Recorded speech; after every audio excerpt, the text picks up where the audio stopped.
오늘 하나님께서 우리에게 주시는 말씀 신약성경 베드로전서 1장 3절에서 5절까지입니다. 3절에서 5절까지의 말씀, 3절 말씀 저와 여러분이 합독하겠습니다. 우리 주 예수 그리스도의 아버지 하나님을 찬송하리로다. 그의 많으신 긍휼대로 예수 그리스도를 죽은 자 가운데서 부활하게 하심으로 말미암아 우리를 거듭나게 하사 산 소망이 있게 하시며 썩지 않고 더럽지 않고 쇠하지 아니하는 유업을 있게 하시나니 곧 너희를 위하여 하늘에 간직하신 것이라. 너희는 말세에 나타나기로 예비하신 구원을 얻기 위하여 믿음으로 말미암아 하나님의 능력으로 보호하심을 받았느니라. 아멘. 오늘 이렇게 또 함께 같이 오랜만에 반가운 얼굴로 예배드리게 돼서 하나님께 감사와 또한 영광을 돌립니다. 베드로서는 1절을 보게 되면 본도, 갈라디아, 갑바도기아, 아시아와 비두니아에 흩어진 성도들에게 보내는 말씀입니다. 여기 이 지명의 순서는 이 서신이 전해지는 경로를 따라 나열한 지명입니다. 이 지명은 당시의 로마 제국이 세운 도시들, 로마의 도시들이었습니다. 그래서 여기 나온 지명의 순서들은 서신이 지나가는 순서이며 로마 제국이 세운 대도시들이고 또 그 성읍들을 로마의 고속도로, 로마의 그 도로들이 다 연결이 되어 있는 그러한 도시들입니다. 이 도시들의 특징은, 지형적인 특징은 무엇이냐면 해안가도 있고 산악지역도 있고 호숫가도 있고 강가도 있고, 해안가는 주로 어업을 또 배를 타고 다는 생업을 하죠. 산악지역에서는 농업을 하거나 다른 목축업을 하겠죠. 호수나 강가에서는 역시 다른 직업을 갖고 있습니다. 이 지명에서 알 수 있는 것처럼 로마가 세운 대도시에 각종 각양의 인종과 또 생활 방식과 풍습과 사는 모양이 다 틀린 그런 지역들을 연결하고 열거하고 있다는 것입니다.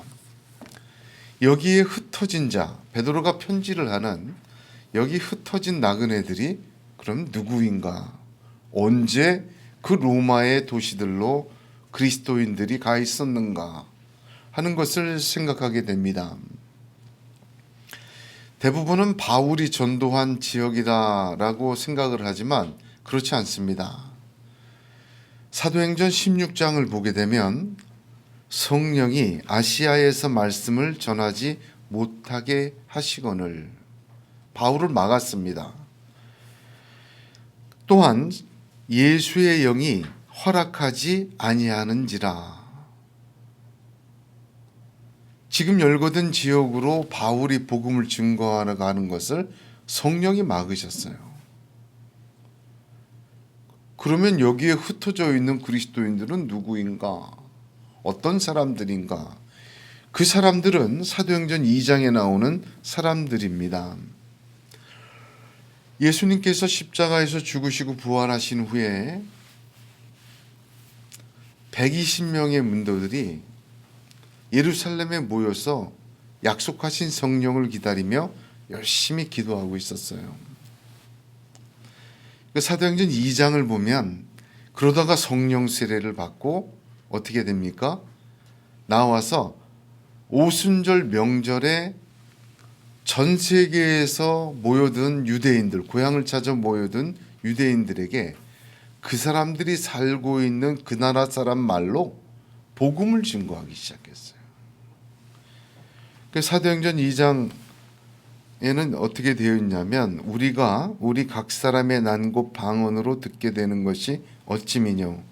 우리는 바데인과 메데인과 엘림인과 또 메소포타미아, 유대와 갑바도기와 본도와 아시아, 부르기아와 밤빌리와 애국과 및 구레네에 가까운 리비아 여러 지방에 사는 사람들과 로마로부터 온 나그네 곧 유대인과 유대교에 들어온 사람들과 그레데인과 아라비아인들이라 우리가 다 우리의 각 방언으로 하나님의 큰 일을 말함을 듣는도다. 그러니까 이 오순절 때 성령 강림 사건으로 120명이 성령에 사로잡혔어요. 배우지도 못한 세계 각국 언어로 예수는 부활했다고 복음을 막 증거했어요. 그 큰 일을 들었던 사람들이에요. 그 사람들이 어떻게 됐냐면 사도행전 2장을 보면 대부분 오순절 명절을 지내러 왔다가 금방 안 돌아가요. 한 달쯤 정도 이상 거하다가 돌아갑니다. 그 시간 동안 날마다 마음을 같이하여 성전에 모이기를 힘쓰고 집에서 떡을 떼며 기쁨과 순전한 마음으로 음식을 먹고 하나님을 찬미하며 또 온 백성에게 칭송을 받으니 주께서 구원받는 사람을 날마다 더하게 하시니라. 사도행전 2장 말미에 이렇게 기록되어 있죠. 무슨 말이냐?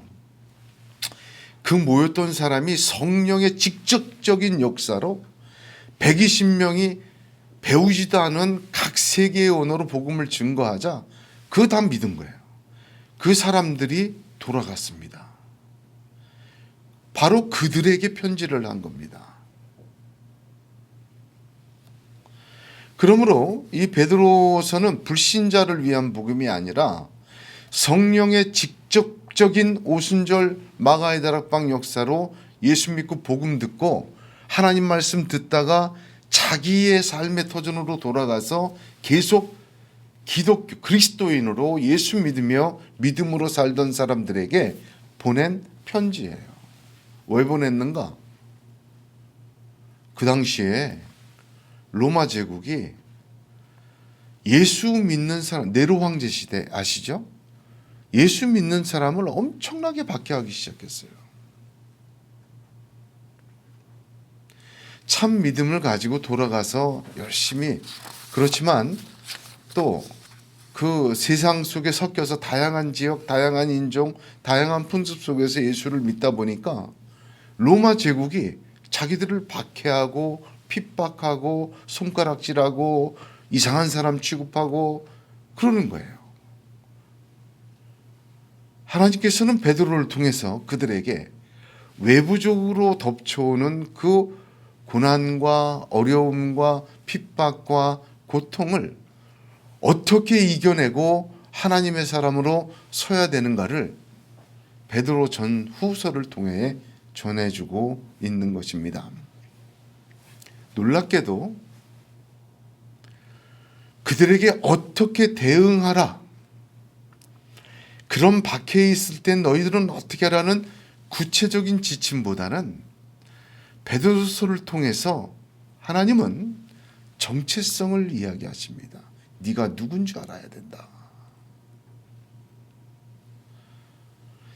그리스도인이 자기가 누구인지를 깨닫는 것은 외부적으로 덤벼오는 신앙 때문에 당하는 박해. 내가 신앙을 지키려고 할 때 내 속의 갈등이 아니라 내 외부에서 사람과 물질과 힘과 정권과 어떤 것이든지 내 외부에서 내 믿음을 흔드는 것들을 이기는 가장 첫 번째 시작을 정체성으로 시작합니다. 그리스도인이 자기의 정체성을 깨닫는 것은, 내가 누구인지를 깨닫는 것은, 이거는 하늘의 별과 같이 빛나는 믿음의 시작입니다. 오늘날도 보면 우리 성도들은 예수 믿는다는 그 정체성이 감추는 사람이 많아요. 부끄러워질 때가 많잖아요. 온갖 매스미디어에서 보게 되면, 방송이나 보면, 전 방송 볼 때마다 좀 불만이에요. 불교나 절이나 불교 스테이는 예능이나 방송에서 떳떳하게 방송을 하면서 교회나 십자가 아래 모이는 거는 종교 편향적이라고 공격을 하는 시대지 않습니까? 우리 그리스도인들이 지금 이 세상 코로나 시국에 우리의 정체성이 희석되고 우리가 누구인지를 잊어먹게 만드는 일들이 너무 많은 것 같아요. 우리가 초대교회에 비하면 우리는 큰 박해 안 받고 예수 믿지 않습니까? 그럼에도 불구하고 사단의 전략은 내가 예수 안에서, 하나님 안에서 어떤 존재인지를 자꾸 잊어먹게 만들어요. 조그마한 유혹이 하고 핍박이 와도 흔들려 버립니다. 조그마한 어려움이 오고 내가 이해 못하는 고통이 다가오면 믿음을 탁 놔버려요. 돈 의지하고 세상 의지하고 사람 의지하고 하나님 말씀과는 별개의 해결 방법을 찾아서 그리스도인답지 않게 그렇게 대응을 하고, 그러다가 넘어지고 자빠지고 마귀의 그물과 함정에 빠지는 것을 너무 많이 볼 수가 있습니다. 예수 믿는 사람은 자기가 누군지를 깨닫고 자기의 정체성을 회복해야 돼요. 그것이 성경이 말하는 믿음을 지키기 위해 외부적으로 다가오는 모든 공격을 이겨내는 출발이다. 그렇게 베드로서는 말씀해주고 있습니다. 오늘 본문을 보면 하나님께서는 우리에게 주신 정체성을 베드로 사도를 통해서 세 가지로 말씀하십니다. 첫 번째는 산 소망이 있는 자다. 두 번째는 유업을 잇는 자다. 세 번째 5절에 하나님의 보호하심을 받는 자다. 할렐루야. 여러분, 예수 믿는 사람만 갖고 있는 정체성이에요. 우리를 박해하고 넘어뜨리고 조롱하고 핍박하고 유혹하고 미혹하는 외부적인 것들은 갖지 못한 우리만 갖고 있는 하나님이 주신 정체성입니다. 이 세 가지가 저와 여러분에게 믿어지기를 축복합니다. 그 믿어질 때 하나님이 그대로 역사하시고 우리의 삶 가운데 우리를 통하여 내가 세상을 이기었노라, 우리도 넉넉히 세상 이김을 주실 줄로 믿습니다. 오늘 말씀은 제일 먼저 3절에 산 소망에 대하여 함께 나누겠습니다. 저와 여러분의 정체성은 무엇이냐? 산 소망이 있는 자들이다. 매우 중요한 말입니다. 베드로전서 마지막 5장 12절에 이렇게 말합니다. 너희에게 간단히 써서 권하고 이것이 하나님의 참된 은혜임을 증언하노니 너희는 이 은혜에 굳게 서라. 베드로서를 보면 간단히 썼다고 했는데 간단히 쓴 책이 아닙니다. 베드로전서에는 60개 이상의 구약의 핵심 단어가 인용되어 있습니다. 그리고 베드로서 전체를 통하면 이 전체가 베드로 자신의 말이 아니에요. 이 말투나 내용들이 전부 예수 그리스도의 말씀입니다. 그러니까 베드로서는 예수님을 가장 가까이서 모셨던, 늘 같이 있었던 그 베드로가 계속 예수님의 말씀을 제일 잘 들었을 거 아닙니까? 제일 앞에서. 그 베드로가 주님의 말씀을 본받아 가지고 구약의 인용문을 60개 이상 사용해서 기록한 서신이에요. 간단하지 않습니다. 그 굉장히 응축되어 있어요. 한 단어 한 단어에 깊은 뜻이 있습니다. 베드로는 하나님께서 세우신 성도들에게 오늘 3절 말씀에서 보면 하나님이 주신 산 소망이 있는 자다. 그렇게 첫 번째 정의를 내립니다. 저와 여러분의 정체성의 1번이 소망입니다. 여러분 이걸 놓치면 다른 게 다 흔들려요. 우리가 누구인가?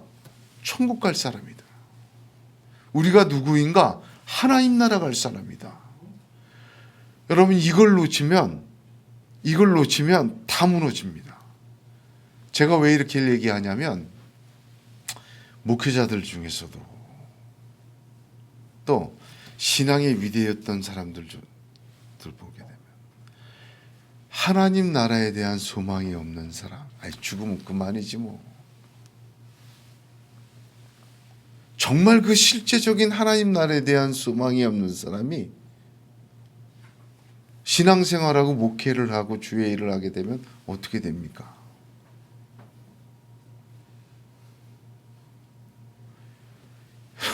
큰 문제예요. 이 땅에 바벨탑 쌓게 되죠. 당연한 결과입니다. 주님 앞에 설 거라는 곧 내 나이가 60이든 70이든 40이든 30이든 저 바람과 같은 인생 아니겠습니까? 우리 모두 예수님의 심판대 앞에 서겠다. 곧 서요, 곧. 그리고 하나님의 나라를 내가 들어가는 소망을 가진 자라는 것이 흔들리면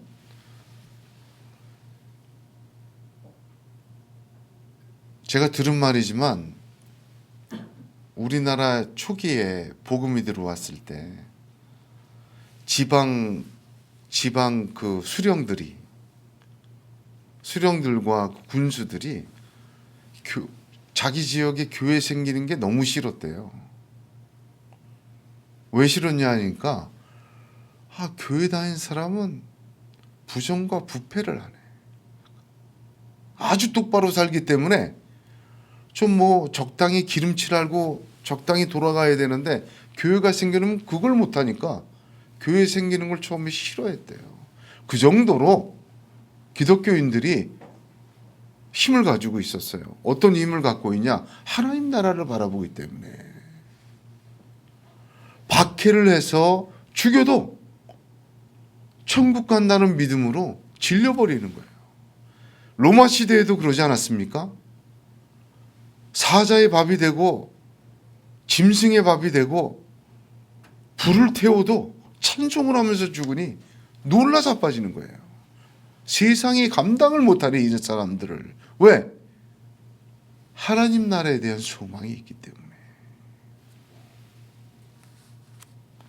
오늘 베드로서에는 산 소망이 있게 하셨다 합니다.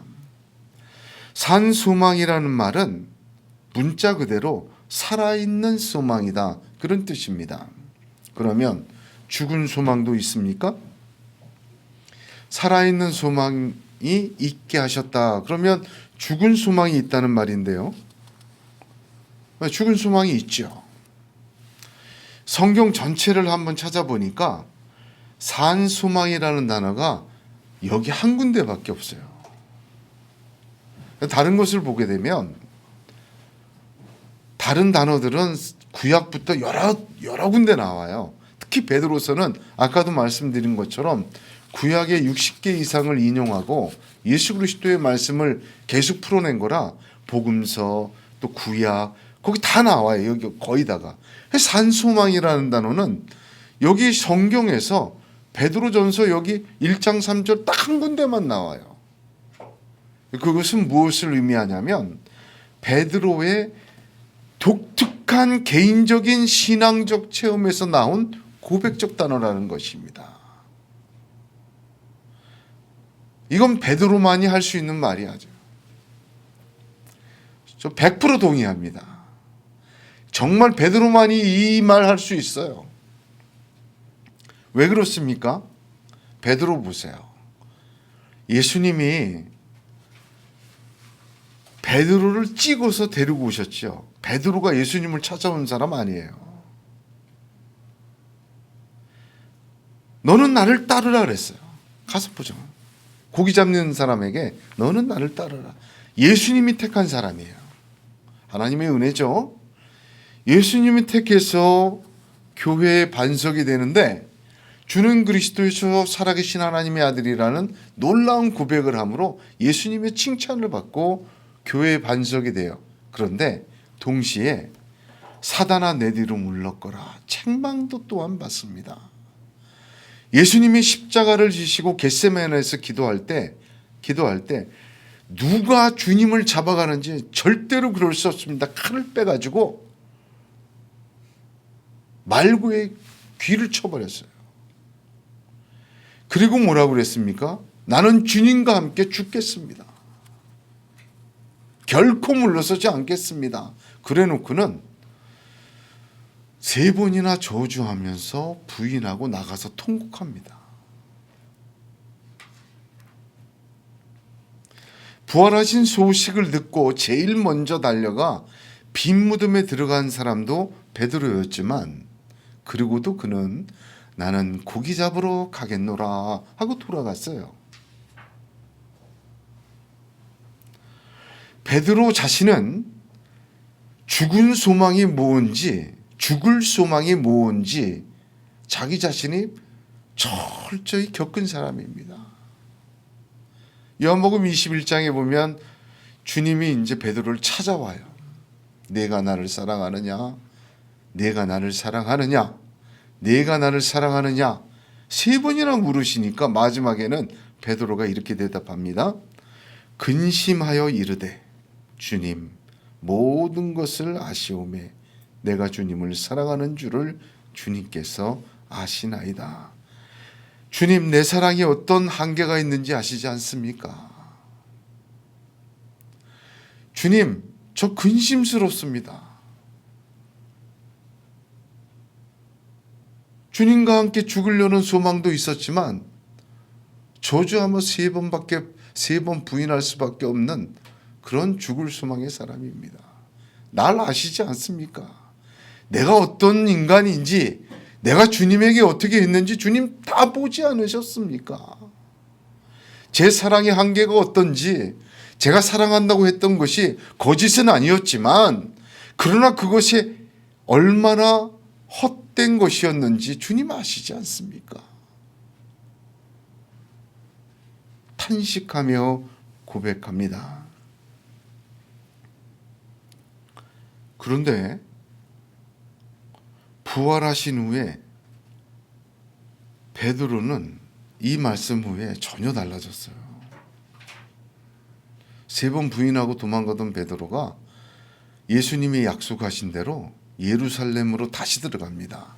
그 자리는 지금 예수의 잔당을 색출해서 예수 운동을 다 끝내려고 살기 등등한 때 예루살렘 안으로 다시 들어가 약속하신 성령 받을 때까지 엎드려서 기도하고 있었어요. 그 당시 유대인들의 소망은 신자들의 절망과 교차됐습니다. 유대인들은 드디어 이 문제를 일으키던 예수의 잔당들을 다 죽여버렸다. 끝났다. 그들의 소망이 이루어졌고 예수 믿고 따르던 사람들은 절망했어요.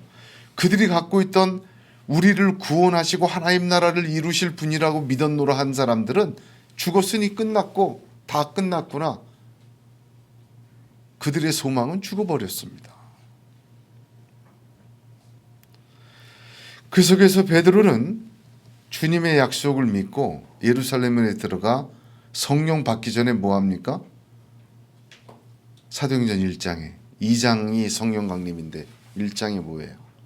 제자를 뽑아요. 가룟 유다 대신에 마띠아를 뽑습니다. 항상 우리와 함께 다니던 사람 중에 하나를 세워 우리로 더불어 예수의 부활하심을 증거할 사람이 되게 하여야 하리라 하고 한 명 빠진 가룟 유다 대신에 마띠아를 뽑습니다. 약속을 믿고 기도에 전념하며 가룟 유다 대신에 마띠아를 뽑아 부활을 증거합니다. 그의 소망은 다 죽었습니다. 그것은 죽어야 할 소망이었습니다. 이제 하나님의 역사로 부활로 말미암아 그는 살아있는 소망, 죽지 않을 소망, 영원한 소망을 갖게 되었습니다. 그가 가진 죽어버린 소망들은 이제 부활하신 주님을 만나고 하나님의 손에 의하여 전혀 새로운 살아있는 소망이 된 것입니다. 인간적이고 육적이었던 소망 다 죽었어요. 하나님이 주신 살아있는 소망 결코 사라지지 않고 과거에도 이루시고 현재에도 이루고 계시고 앞으로 완성하실 그 소망만을 붙들게 됩니다. 베드로 자신이 죽은 소망, 산 소망 다 경험한 사람이에요. 이토록 예수 안에서 극명하게 두 소망을 다 겪은 사람 없습니다. 그런 자가, 그런 사람, 그런 사도를 통해서 그리스도인이란 산 소망이 있게 하신 자다. 산 소망을 가진 자가 그리스도인들이다. 이걸 잊지 말아라. 이것을 회복해라. 이 정체성이 네 안에서 드러나야 된다. 박해가 심해서 우리가 넘어지는 게 아닙니다. 외부적인 공격이 교묘하고 집요하고 외부에서 다가오는 유혹과 미혹이 강해서 우리를 넘어뜨리는 것 아니에요. 예수 믿는 사람은 하나님이 보호하시고 성령이 계시기 때문에 결국은 못 이겨요. 주님이 승리하셨잖아요. 왜 넘어갑니까? 우리가 누구인지를 잊어버리고 내가 갖고 있는 산 소망이 등불이 꺼졌을 때 넘어가 버립니다. 사실 세상의 소망은 모두 죽은 거죠. 왜 그렇게 얘기를 합니까? 제가 이 말씀을 준비하면서 장폴 샤르트르의 No Excite, 닫혀진 방, 우리나라 말로는 닫혀진 방이라는 희곡의 글을 좀 읽었습니다. 유명한 대사가 있죠. 타인은 지옥이다. 타인은 지옥이다. 그 장폴 샤르트르가 지옥을 어떻게 그렸냐면 어느 방에 세 사람을 집어넣은 거예요. 희곡이죠, 희곡. 세 사람이 서로 겪으며 서로 속이고 서로 기만하고 서로 협잡하면서 지옥이란 모습은 이거구나라고 그가 그렸어요. 1964년에 그 책으로 노벨 문학상을 받았습니다. 장폴 샤르트르가 말한 마지막 대사가 그 희곡에 타인은 지옥이다. 좀 더 깊은 연구가 필요한데 가볍진 않아요. 말 그대로는 아닌데 타인은 지옥이다. 저는 그걸 보면서 그걸 좀 관심 갖고 봤어요. 보면서 타인은 지옥이다. 타인이 문제가 아니라 네가 누구인지를 모르기 때문이다. 저는 그렇게 답을 내렸습니다. 외부적인 것이 아무리 힘이 들어도 내가 누구인지를 놓치지 않고 분명히 하고 선명히 하고 주님 안에서 붙들고 있으면 이겨냅니다. 죽음이 와도 겁이 나지 않습니다. 모든 것을 이기게 하시 넉넉하게 하시는 주님의 역사가 이루어지는 것입니다. 세상의 소망, 돈의 소망, 사람에 대한 소망 영원하지 않죠. 자기 인생의 완성에 대한 소망. 저도 60이 넘어가니까 지금 깨닫게 되는 것 같아요. 헛된 소망입니다. 건강에 대한 소망?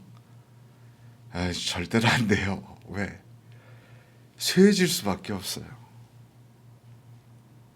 아파질 수밖에 없어요. 행복에 대한 소망, 부에 대한 소망도 있죠. 좀 극단적인 얘기긴 하지만 여러분 그래도 외롭습니다. 그래도 부족합니다.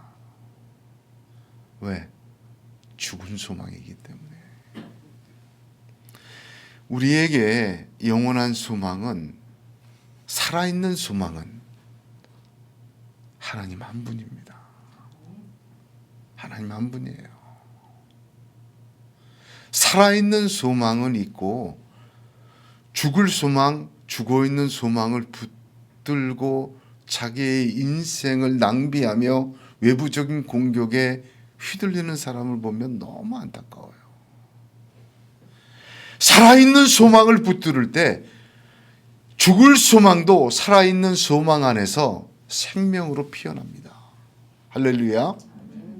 예수를 붙들지 않고 하나님 안에 살아있는 소망을 붙들지 않고 죽을 소망, 죽은 소망에 마음 두고 있을 때 비참해집니다.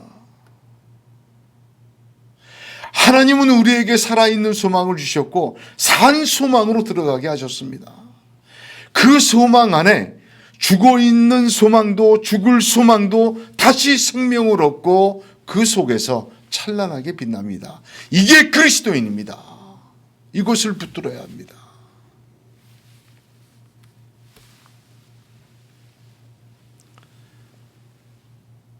오늘 소망을 얘기하다 보니까 그 소망의 내용이 무엇인지는 베드로가 말을 안 해요. 산 소망이라고, 그 산 소망이 어떻게 너한테 왔느냐를 얘기하고 있습니다. 3절을 한번 보십시오. 3절에 보면 우리 주 예수 그리스도의 아버지 하나님을 찬송하리이다. 그가 그의 많으신 긍휼대로, 영어 성경을 보면 according to예요. 그러니까 그의 많은 긍휼하심이 뭐예요? 이유입니다. 이유. 많다는 말은 양적으로 수적으로 위대하다, 크다는 뜻이에요. 측량할 수 없는 하나님의 긍휼히 여기심, 불쌍히 여기심, 그것이 우리가 산 소망을 갖게 된 원인입니다. 오직 하나님이 우리를 긍휼히 여기셔서 은혜의 선물로 주신 것이 우리의 산 소망이에요. 얼마나 귀한 것인지 모릅니다.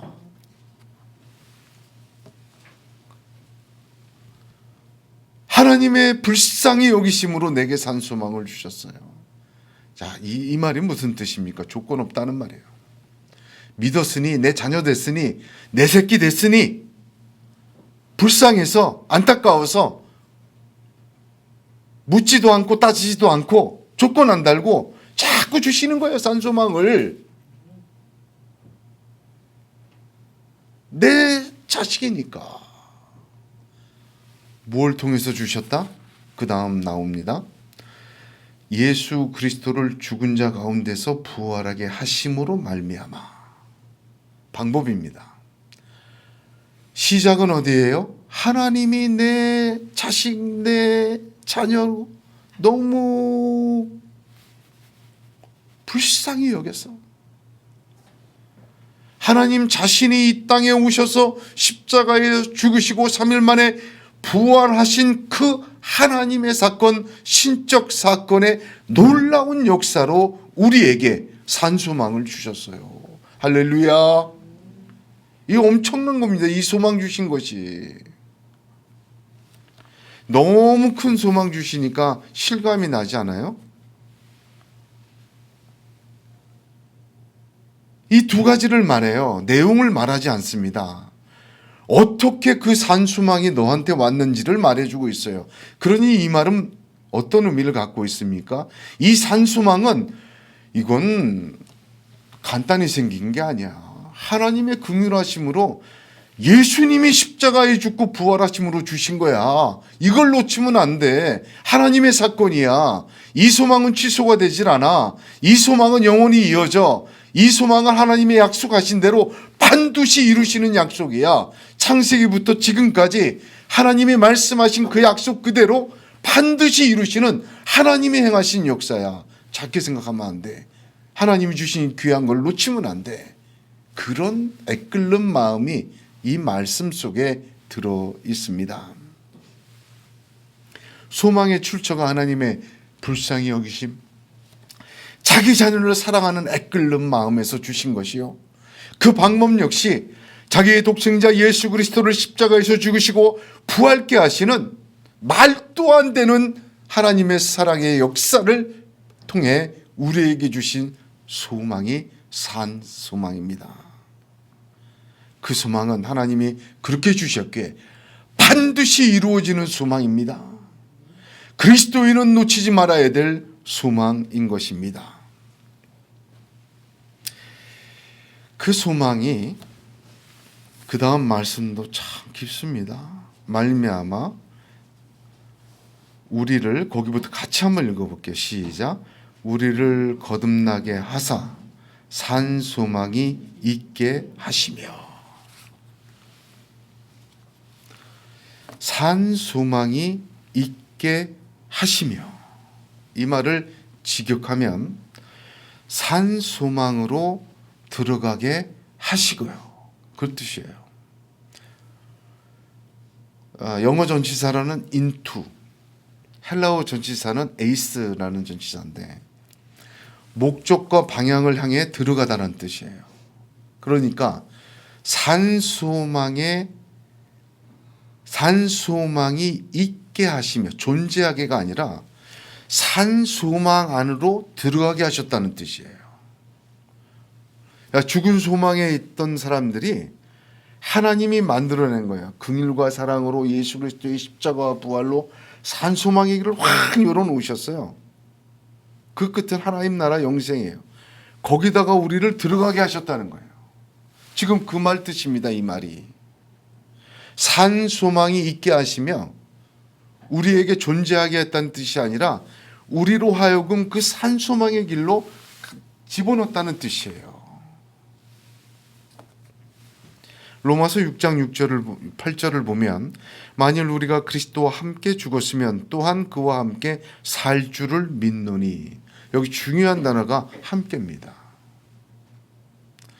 자, 여기 보세요. 예수 그리스도께서 이 땅에 오셔서 아버지 하나님의 뜻을 따라 십자가에서 죽으시고 3일 만에 부활하심으로 사망을 이기시고 이 모든 죽은 소망에서 산 소망의 길을 열어놓으셨어요. 그렇죠? 그럼 예수 믿는 사람은 어떻게 그 산 소망에 들어갑니까? 어떻게? 예수와 함께 들어가는 거예요. 함께라는 것이 중요합니다. 내 힘과 내 의지, 내 생각대로 들어가는 게 아니라 예수와 함께 예수님이 만들어내신 길로 들어가는 거예요. 예수님이 이 땅에 하나님의 아들로 오신 것을 믿습니까? 아멘. 예수님이 이 땅에서 30살부터 33세까지 하나님 나라를 선포하시고 수많은 구원의 역사를 기록한 성경의 사실을 믿습니까? 아멘.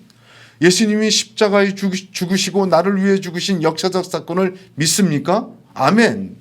그분이 하나님께서 3일 만에 부활하셔서 살아나시고 40일 만에 승천하셔서 하나님 보좌에 앉으시며 마지막 날에 우리 모두를, 세상을 심판하시며 하나님의 나라로 우리를 인도하실 줄로 믿습니까? 아멘. 유일한 한 분 예수 그리스도예요. 우리로 하여금 산 소망이로 들어가게 하셨어요. 산 소망의 길은 예수 그리스도로 말미암아 이미 이루어졌고 뚫려 있고 성취되어 있습니다. 거기에 우리를 예수와 함께 보시는 거예요. 그래서 로마서 8장 17절에 자녀이면 또한 후사 곧 하나님의 후사요 그리스도와 함께한 후사요. 나는 지금 내 가슴과 내 머릿속으로 내 삶 속에서 느껴지지 않고 확인되지 않는다 하더라도 성경에 기록된 예수 그리스도께서 이루신 산 소망의 길을 믿음으로 그와 함께 그 속에 우리가 있음을 믿으시길 바랍니다.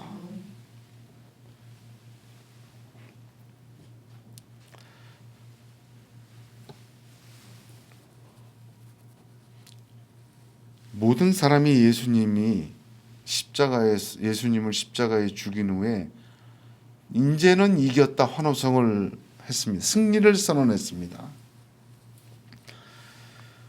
그들의 승리는 예수 믿는 사람들에겐 최후 실패라는 말입니다.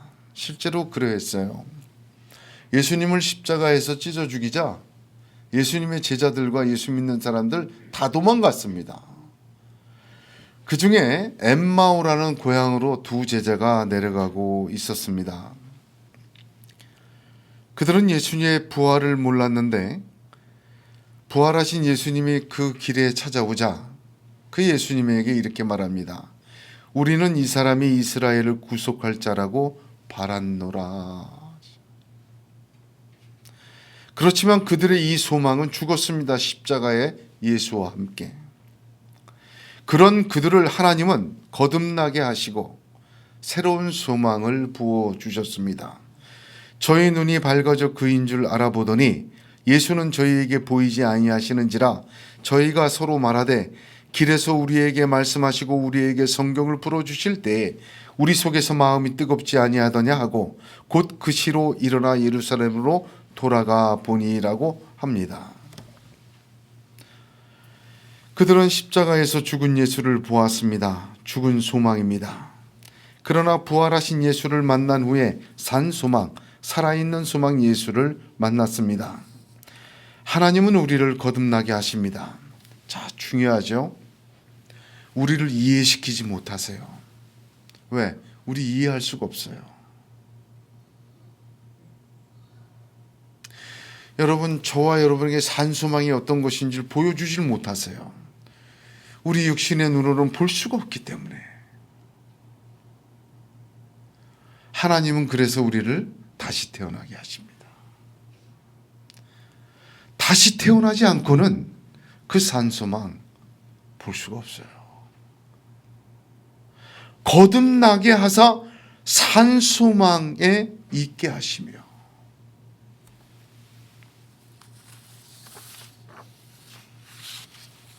그렇습니다. 성령께서는, 하나님께서는 우리를 거듭나게 하십니다. 그 하나님의 역사로 말미암아 우리의 산 소망이 무엇인지, 우리 주 예수 그리스도와 함께 주님이 만들어 놓으신 그 산 소망 이루어지고 있으며 이루어질 그 영원한 소망 안으로 우리를 이끌어 들이십니다. 사람은 누구나 소망을 갖고 삽니다. 잠언을 보면 의인의 소망은 즐거움을 이룰지라도 악인의 소망은 끊어지느니라. 소망 없이 사는 사람 없습니다. 악인도 의인도 예수 믿던 예수 믿지 않던, 또 사람마다 물질의 소망이든 지금 이 땅의 소망이든 다 소망을, 어떤 거든 소망이 있어요. 소망이 없어요 하는 사람 죽은 사람이에요. 조금이라도 자기가 느끼지 못하더라도 다 소망을 갖고 있습니다. 그러나 죽은 소망도 있고 살아있는 소망도 있습니다. 죽은 소망 안에 우리의 믿음으로 받은 산 소망을 집어넣기 시작하면 썩어요. 이스라엘의 역사입니다. 살아있는 소망에 내 죽은 소망을 넣으셔야 돼요. 죽어질 소망도 살아납니다. 그래서 이렇게 쉽게 얘기할게요. 여러분, 하나님 바라보세요. 실망과 좌절과 낙담과 고통과 다가오는 위협도 하나님을 바라볼 때 소망으로 바뀌게 돼요. 하나님 안에서 죽어야 될 소망은 죽게 하시고 죽은 소망도 살려내시는 하나님의 산 소망 안으로 들어가시기를 축복합니다. 로마서 5장 5절에 소망이 부끄럽게 아니함은 우리에게 주신 성령으로 말미암아 하나님의 사랑이 우리 마음에 부은 바 되었다 하십니다. 우리에게 주신 소망은 죽을 소망, 죽은 소망과는 전혀 다른 것입니다. 내게서 생긴 것이 아니라 하나님의 긍휼하심에서 생겼고, 내가 구체화시킨 내 계획과 방법대로 만들어진 소망이 아니라 하나님의 계획과 지혜대로 만들어진 십자가와 부활의 엄청난 신적 사건으로 주어진 산 소망이기 때문이다. 이 소망은 하나님의 나라입니다.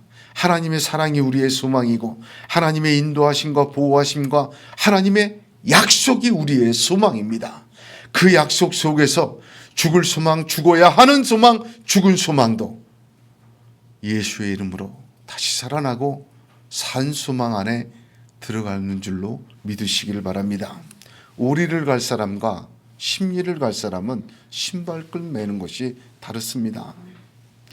죽을 소망을 가지고도, 죽은 소망을 가지고도 사람들은 세상을 최선을 다해 자기 삶의 이유와 근거와 목표를 정하고 살아가고 노력합니다. 그러나 산 소망을 받은 우리는 달라야 합니다. 그들은 오리를 갈 사람이지만 우리는 산 소망에 들어간 자요, 심리를 갈 사람이요, 천국을 갈 사람이요, 주님과 함께 열어놓으신 영원한 하나님의 소망으로 들어가 있을 존재입니다. 하나님의 약속과 긍휼이 없는 자들의 죽은 소망을 부러워하지 마십시오. 그들의 죽고 마는 소망의 자랑에 기죽지 말고 따라가지 마시기 바랍니다. 우리의 소망은 출처가 하나님이시며 방법이 예수 그리스도의 부활이요 그 목적은 하나님의 나라입니다. 이 살아있는 소망 속에 우리의 죽은 소망도 그들의 죽을 소망도 살아나는 하나님의 역사가 있는 줄로 믿으시길 바랍니다.